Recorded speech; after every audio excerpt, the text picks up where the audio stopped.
Nerd! Let's start talking about feminism. Feminist Frequency has officially shut down. Now, what is Feminist Frequency? You guys might be asking. Well, Feminist Frequency was a organization started by the lovely and talented Anita Sarkeesian. You know, I don't know how else to everybody's describe her. best friend. Yes. Yeah. She was basically an activist who came out against sexism in gaming. And like 13 or 14 years, she's been promoting,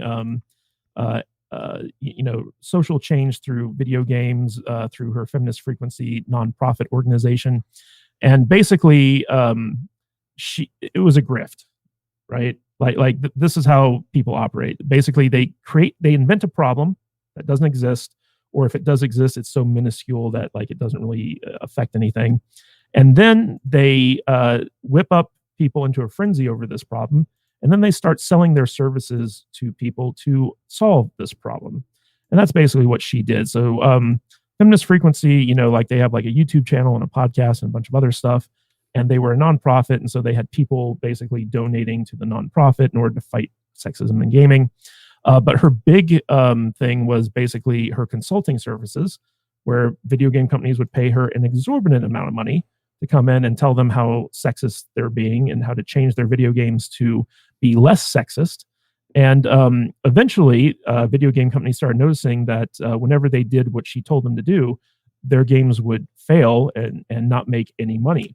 And so now, do you have some examples? Oh gosh, I know that what was it? Some Call of Duty games did that with her, but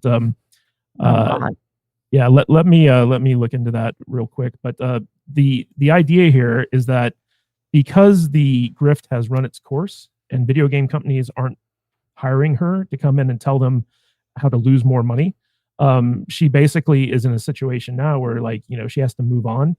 And the time and effort it took to keep this grift going, considering the fact that it's not making money anymore, was just too much for her. And so she's just shutting it down. And, she was getting a salary from the nonprofit, which was basically, kind of subsisting off of donations and stuff like that. But she's done more damage to the video game industry than anything else. And yet when you go on Google and you look at the, type in Feminist Frequency shutting down, 90% of the headlines blame misogynists and Gamergate and all this stuff for Feminist Frequency failing, and oh, they were attacked by misogynists and men and all this other stuff. Nothing about the fact that the primary audience for video games are young men, and when you take away all the stuff young men like in games in which they spend their recreational time playing, you tend to not make any money at it. So Vader, what's your take on Ding Dong, the Witch is Dead, Anita Sarkeesian packing up her toys and going home? I'm going to be honest. I'm not going to have a whole lot to say on this because I have just never paid a whole lot of attention to Anita Sarkeesian. She does not exist in my world. I know she's just one of these weird people who just try to ruin everybody else's fun, right? I can't really comment on her because she doesn't live in my world, man. I'm sorry. I'm not if I'm not adding anything to this conversation. Well, you are a gamer, and she has negatively affected video games that you play. So. I mean, the games world has definitely taken a nosedive into shit here in the last few years. That's for sure. There's companies like Blizzard who I just won't touch a Blizzard game right now. I used to be addicted to Blizzard games. Blizzard games almost caused me a divorce. I played them so much. But I still haven't played Diablo 4. I shut my World of Warcraft account down a couple of years ago now. Haven't touched it, haven't missed it. And yeah, she's definitely a part of the reason why.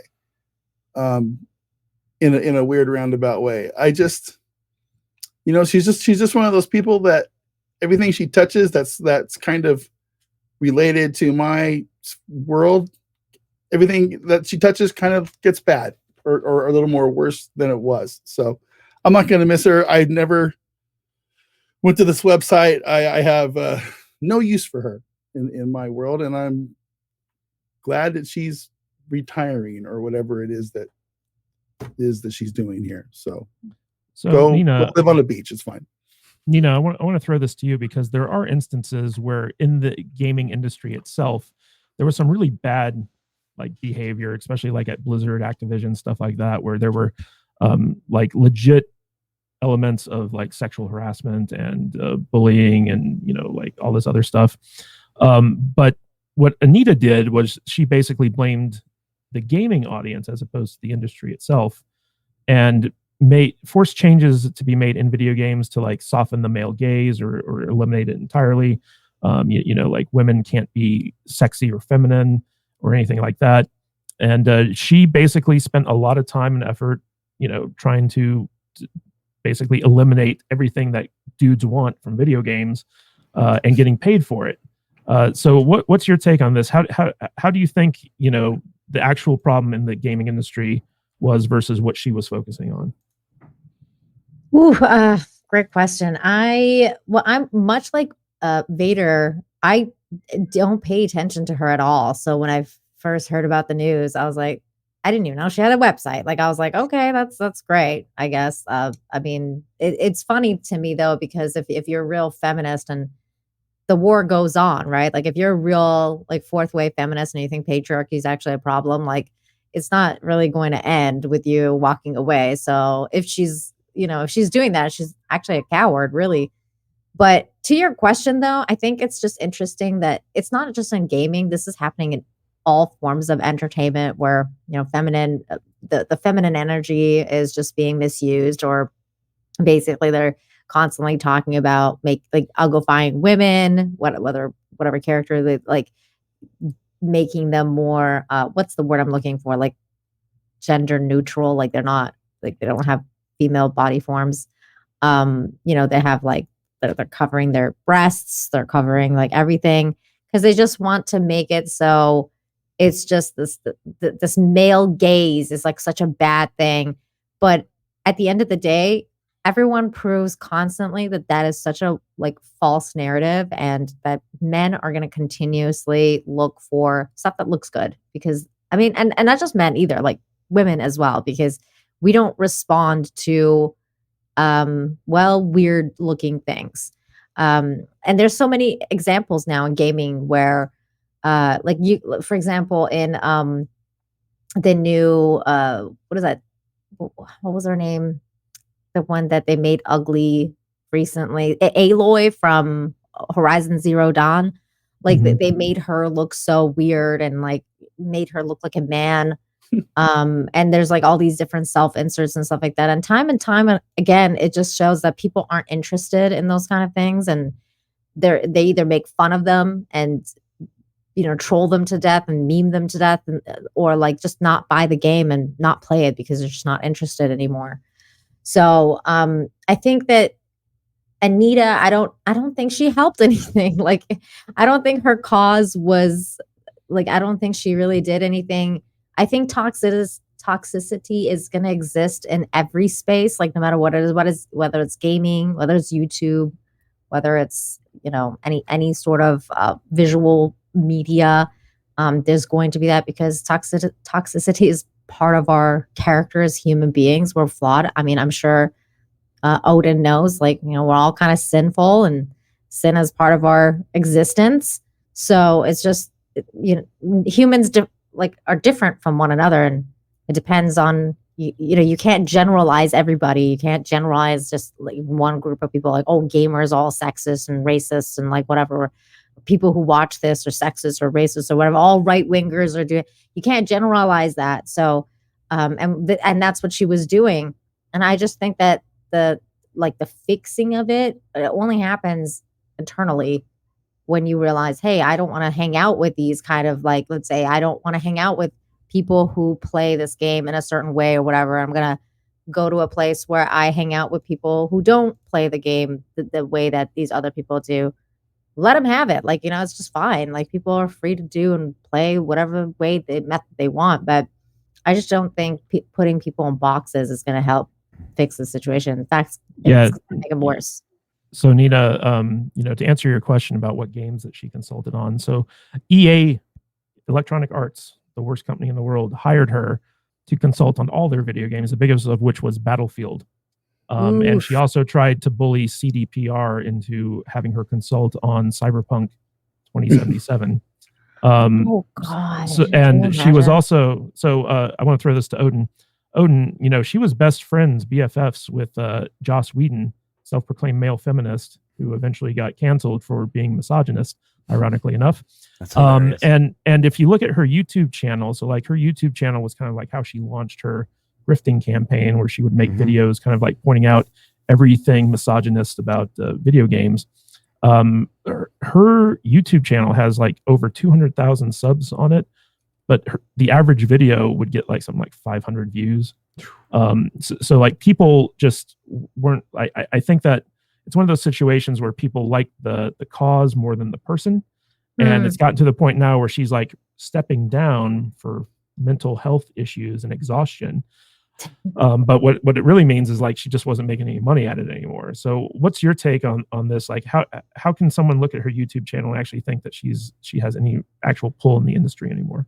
Yeah, I mean, it reads as a channel that it almost comes across as a very suspicious account when you have those many subscribers and only those many views. That tells you, okay, you only have X amount of people that are actively looking at your content, because I know most of us realize this as content creators. When it comes to people who watch our videos, there's a huge portion of that almost across the board of non-subscribers watching. 70% for me, yeah. So when you look at that and you think, okay, we're likely seeing similar numbers for her, or at least something, in the ballpark of that, it means barely anybody in her subscriber base is actually watching. But I think ultimately what this is showing is that there is at least some positive signs in our culture, positive signs in our world of things maybe getting a little bit better, because I think there was a time when people like her, and obviously it was, I think, along the rise of the DEIs, right? The rise of this focus on diversity and inclusion and letting it be an end in and of itself. And what we've now seen is that it does not actually work. It does not actually hold up, that it is a self-defeating proposition, because when you basically try to make people belittle themselves, guess what? That's going to hurt their overall view of themselves in the long run. So I honestly think that she defeated herself, because she's convinced herself of all this stuff going on. And she thought, oh, look, I'm fighting it. And then she realized, wait a minute, there's no way for me to defeat this, because all I'm doing in the process is just, belittling myself and defeating myself in the process. And I think because now she is stepping down, and she honestly is suffering from actual mental health issues, I hope that she gets better. I hope that she gets the help that she needs. I hope that she sees an actual therapist rather than the crackpot therapist that we've seen take over, modern but day. Odin, is it fair to say that she was always dealing with mental health issues, and that's why she even made the website to begin with? I mean, come on, she's nuts. I mean, it's clear that there's definitely something wrong for sure. Yeah. And that's why all I can do is try to hope for the best and expect the worst. It's like, I don't expect her to actually be pursuing help, but if she's genuine, I do hope that she gets the genuine help that she clearly needs. This is what happens when you get a gender study degree and all of us, and now you want a job. Like, you get out of college, you've got your gender studies degree with a minor in African, tribal music or whatever, and you're like, I need to get a job now. Where do I go? Disney, of course. What business is going to hire me? And so you create this very flamboyant idea that where you transpose all your gender studies nonsense onto video games. Video games are very pure, right? We're very pure people. There's no politics for us. We just want to enjoy the game. And to Nina's point, every time I play a game that is third person, I always make the hottest possible chick I can. Me think too. of. Have you seen my Conan character? I want to look at nice things while I'm killing people or stealing cars. It's not that hard, guys. No, we're not very complicated. And when it comes to the fans of and the customers of games, you don't need to push your fourth grade feminism gender study degree onto everything we're doing. We're only going to ignore you. We're going to call you out. The Gamergate thing is so ridiculous. She's acting like there's an army of people actively against her. No, we just don't want to. We don't want to use any product that you use. because you're garbage. You're a garbage person. You have garbage ideas, and we just want to kill people and steal cars. Please leave us alone. I find it very easy these days to be a person who doesn't need your stuff if you're going to start pushing things I don't want on me. I haven't had a Bud Light in 6 months. Don't care. Never want to drink it again. It doesn't matter to me. I don't play a lot of video games anymore simply because it's hard to find games that I don't feel are just tainted with SJW nonsense. I told you, Matt, anymore. Dota 2. Totally, it's pure in its competitiveness. What I'm saying is I just don't really miss playing these games a whole lot. What I'm picking up is from this conversation, because I really I'm not educated on this lady at all. Is that she's part of the reason why we can't go to a game these days and find a way to make a hot avatar. They're all these fugly ass frumpy. Yeah, it's slowly coming back though. Baldur's Gate 3 just introduced nudity as an option, and like a bunch of feminists were like, "Can you believe this?" And a bunch of gamers are like, "Yes, I can." Yes. It's like there's a button I can check that makes my character naked. Wow, it's like you said, whole life. It's like you said, Brian. I'm a simple dude. I'm a guy. Yeah. I don't need to see myself as an avatar inserted into a game. I want to be a really hot redheaded chick, or I'm going to be like the biggest, buffest, hottest dude that I can play that looks good in armor. Yeah, I'm always like the big giant armored guy or a redhead every single time. I always have blue hair because that's like the old school anime characters. But I'm sharing my screen right now just so you guys can see. This is me and Jane Theory and Script Doctor playing the game. We've made this is Conan. We made like a little strip club that we call Timmy Hooters in the game. Nice. As you can see, these are all dancers of ours. That's Jane. That's awesome. She and I always wear like sexy outfits, and we like playing dress ups. My boobs are like massive in this game because I just go to the maximum amount possible. We don't do the nudity, even though we could, but we don't do it because it's gonna get. It'll get banned on Twitter.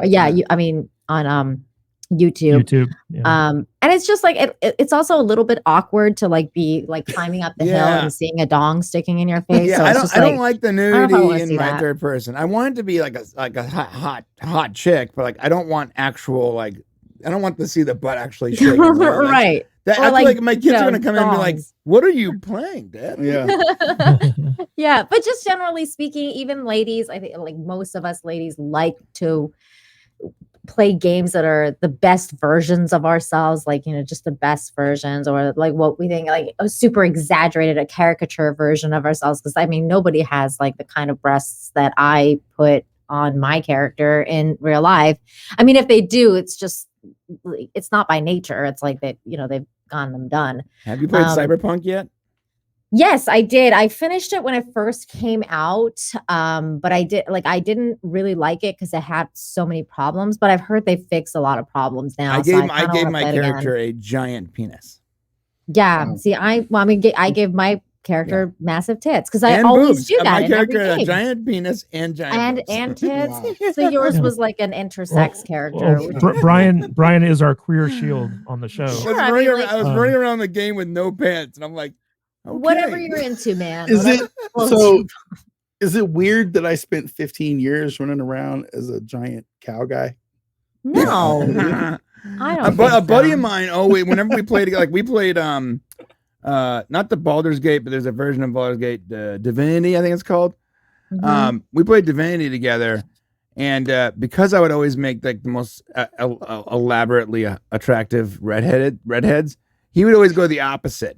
And he would make the ugliest possible little troll guy. So that whenever we ran into people, it's like this little ugly troll with a flat face. It's great. By the way, this is all just for fun. We don't actually want to kill people. We don't actually want to steal cars. This is simple. It's simple. You don't really want to murder hookers? No, I don't. I'd rather not. Okay. Or run I around want to with get them some help. I want to get them some help. Yeah, but Anita with her 45-page document about how toxic males are actually transposing their mommy issues onto the game, and if they had it their way, they would kill all the women in their household. It's just the most silliest thing ever. It's just really ridiculous, and I mean, I wish her all the best too. Like just go away, lady. I don't wish her all the best. I hope that she fails. And apparently, I mean, I wish all the best with her mental health is what I mean. Not like all the best. I don't wish death on her, but I hope that she fails in everything she does going forward. And she has to work as a Walmart greeter at 68 years old. So toxic, man. What a sorry, but she like you guys don't understand. She has ruined so many games that I used to love. Absolutely. Yeah. She was definitely a negative force in the video game industry. Hey guys, if you like this podcast, don't forget to like and subscribe to the channel and comment below on your favorite video as well. That goes a long way with helping us boost our channel and get out there in front of more people. And it lets YouTube know that we're doing something right. And if you want to catch us live, we go live 2 times a week, once on Saturdays at 10 a.m. Pacific time and on Tuesdays at 1:30 p.m. Pacific time. So join us there in the chat. We will see you on the live stream. Stay salty.